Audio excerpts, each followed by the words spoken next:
اللہ کی طرف رجوع کرے، یہ چیز بھی بخشش کا ذریعہ بنتی ہے۔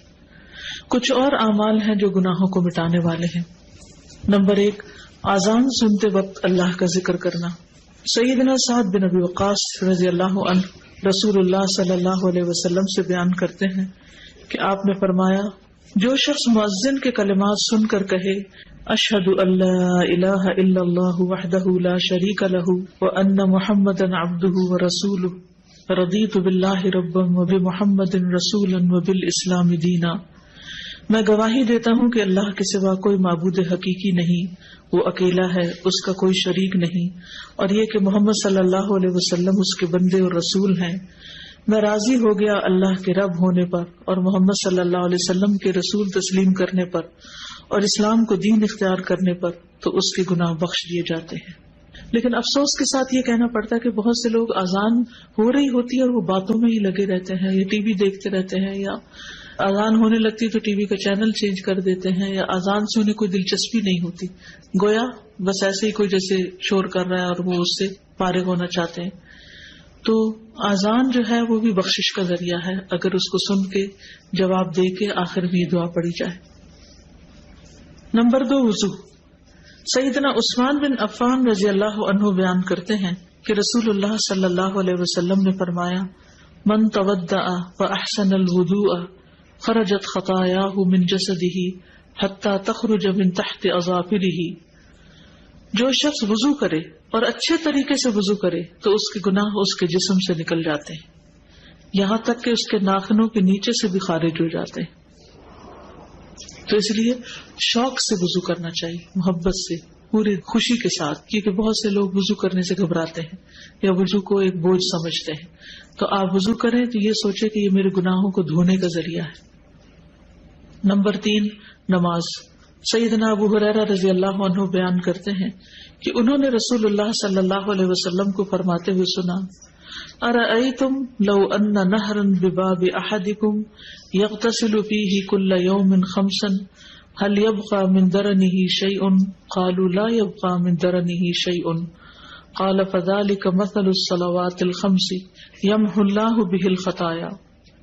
بتاؤ، اگر تم میں سے کسی کے دروازے پر نہر بہ رہی ہو اور اس میں وہ روزانہ 5 مرتبہ غسل کرے تو کیا اس کے جسم پر کچھ میل کچیل باقی رہ جائے گا؟ صحابہ نے عرض کیا کہ کچھ میل کچیل باقی نہ رہے گا۔ آپ نے فرمایا، 5 نمازوں کی مثال اسی طرح ہے کہ اللہ ان کے ساتھ گناہوں کو مٹاتا ہے۔ تو گویا اذان کے بعد وضو، وضو کے بعد نماز، یہ انسان کے گناہوں کو دور کرنے کا ذریعہ ہے۔ سیدنا ابو ہریرہ رضی اللہ عنہ بیان کرتے ہیں کہ رسول اللہ صلی اللہ علیہ وسلم نے فرمایا، صلاۃ الرجل فی الجماعۃ تضعف علی صلاتہ فی بیتہ وفی سوقہ 25 ضعفا، ذلک انہ اذا تودع فاحسن الوضوء ثم خرج الى المسجد لا يخرجه الا الصلاة لم يخط خطوة الا رفعت له بها درجة وحط عنه بها خطيئة فاذا صلى لم تزل الملائكة تصلي عليه ما دام في مصلاه اللهم صل عليه اللهم ارحمه ولا يزال احدكم في صلاة منتظر الصلاة۔ آدمی کا با جماعت نماز ادا کرنا اس کے گھر اور بازار کی نماز سے 25 گنا زیادہ ہے، یعنی مردوں کے لیے، اور یہ اس لیے کہ جب اس نے اچھی طرح وضو کیا پھر مسجد کی طرف نکلا صرف نماز کے لیے، یعنی اور کوئی کام نہیں تھا، تو وہ کوئی قدم نہیں رکھتا مگر اس کی وجہ سے اس کا ایک درجہ بلند ہوتا ہے اور اس کی وجہ سے اس کی ایک غلطی معاف ہوتی ہے۔ پھر جب وہ نماز پڑھتا ہے تو فرشتے اس کے لیے مغفرت کی دعا کرتے رہتے ہیں، یعنی جتنی دیر وہ نماز میں مصروف ہے فرشتے بخشش مانگ رہے ہیں اس کے لیے، فرشتے اس کے لیے استغفار کر رہے ہیں۔ جب تک وہ اپنی جائے نماز پر رہتا ہے اور وضو نہیں ٹوٹتا، فرشتے کہتے ہیں، اے اللہ اس پر رحمت فرما، اے اللہ اس پر مہربانی کر، اور وہ برابر نماز ہی میں رہتا ہے جب تک کہ وہ نماز کا انتظار کرتا ہے۔ یعنی نماز سے پہلے اگر جلدی آ جائے مسجد میں بیٹھ کے انتظار کر لے تو وہ بھی نماز کی حالت شمار ہوتی ہے، اور بعد میں بھی جب وہ بیٹھا ہوتا ہے نماز کے فوراً بعد نہیں اٹھ جاتا۔ سیدنا ابو ہریرہ رضی اللہ عنہ بیان کرتے ہیں کہ رسول اللہ صلی اللہ علیہ وسلم فرماتے تھے، الصلوات الخمس والجمعۃ الی الجمعۃ ورمضان الی رمضان مکفرات لما بینہن اذا اجتنب الکبائر۔ 5 نمازیں اور جمعہ سے آئندہ جمعہ تک اور رمضان سے آئندہ رمضان تک ان کے درمیان کے لیے کفارہ ہے، جب تک کہ گناہ کبیرہ کا ارتکاب نہ کیا جائے۔ تو اس سے کیا پتہ چلتا ہے کہ وضو، نماز کے علاوہ جمعہ کا پڑھنا، رمضان، یہ سب کچھ گناہوں سے بخشش کا ذریعہ ہے۔ جب کبائر سے انسان بچتا نہیں، سارے صغیرہ گناہ اس سے معاف ہو جاتے ہیں، اور کبیرہ گناہوں کے لیے خاص طور پر توبہ استغفار۔ یا ایھا الذین آمنوا توبوا الی اللہ، توبہ کر لو اللہ سے۔ اور توبہ بھی صرف جھوٹوں والی توبہ نہیں کہ زبان سے توبہ توبہ کرو اور عمل میں کوئی تبدیلی نہ آئے، نہیں، توبۃ نصوحا، خالص توبہ، سچی توبہ جس میں حقیقی طور پر عمل بدل آئے۔ نصوحا کا لفظ نصحن سے ہے، خالص، سچی، یعنی ایسی سچی توبہ جس کے بعد گناہ کا کوئی ارادہ نہ ہو، پکا وعدہ کر لے انسان میں آئندہ نہیں یہ کروں گا۔ ایسی توبہ کی کچھ شرائط ہے۔ نمبر 1، جس گناہ سے توبہ کر رہا ہے اسے چھوڑ دے۔ نمبر 2، اس پر ندامت کا اظہار کرے، شرمندہ ہو۔ نمبر 3، آئندہ نہ کرنے کا وعدہ کرے۔ نمبر 4، اگر حقوق العباد میں حق تلفی کی ہے تو وہ حق لوٹائے، کسی کے ساتھ زیادتی کی ہے تو معافی مانگ لے۔ گویا محض زبان سے توبہ توبہ کہنا کوئی معنی نہیں رکھتا جب تک انسان توبہ کی شرائط پوری نہ کرے۔ اور فور موسٹ چیز کیا ہے؟ شرمندگی، ندامت۔ آپ صلی اللہ علیہ وسلم نے فرمایا الندم توبہ، شرمندگی ہی توبہ ہے۔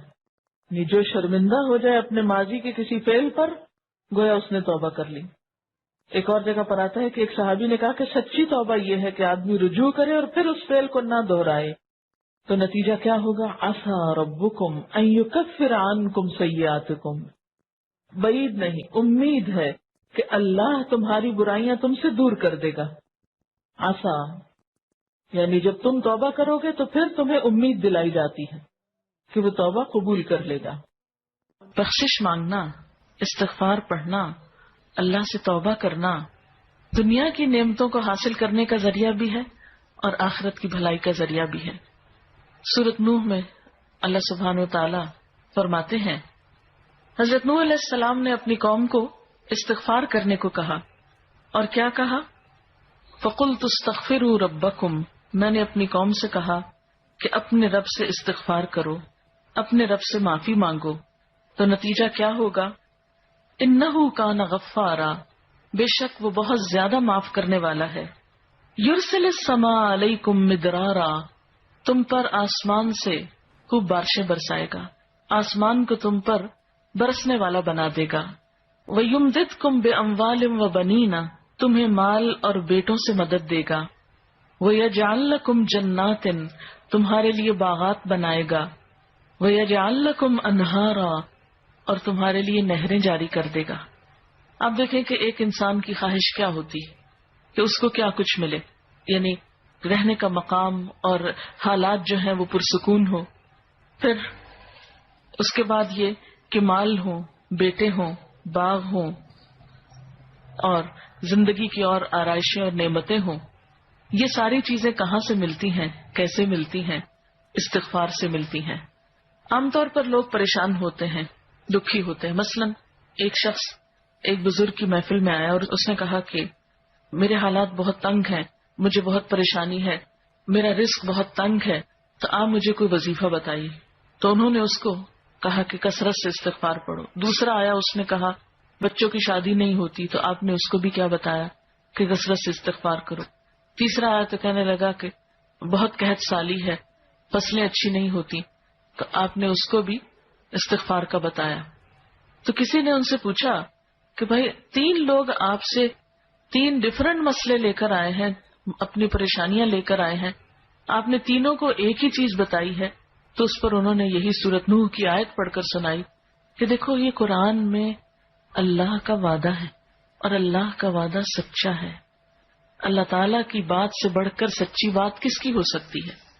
ہمارے پڑھنے میں کمی کوتاہی ہو سکتی ہے، لیکن اللہ کی بات میں کوئی شک نہیں۔ ذالک الکتاب لا ریب فیہ، یہ وہ کتاب ہے جس میں کوئی شک نہیں۔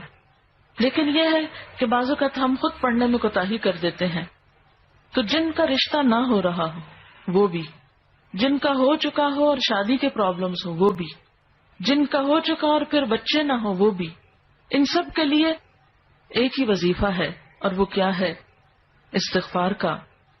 پھر اسی طرح ایک اور جگہ پر ایک اور پیغمبر نے اپنے لوگوں سے کہا وَاسْتَغْفِرُوا رَبَّكُمْ ثُمَّ تُوبُوا إِلَيْهِ إِنَّ رَبِّي رَحِيمٌ وَدُودٌ، اپنے رب سے معافی مانگو اور اس کی طرف پلٹ آؤ، بے شک میرا رب رحیم ہے اور اپنی مخلوق سے بہت محبت رکھتا ہے۔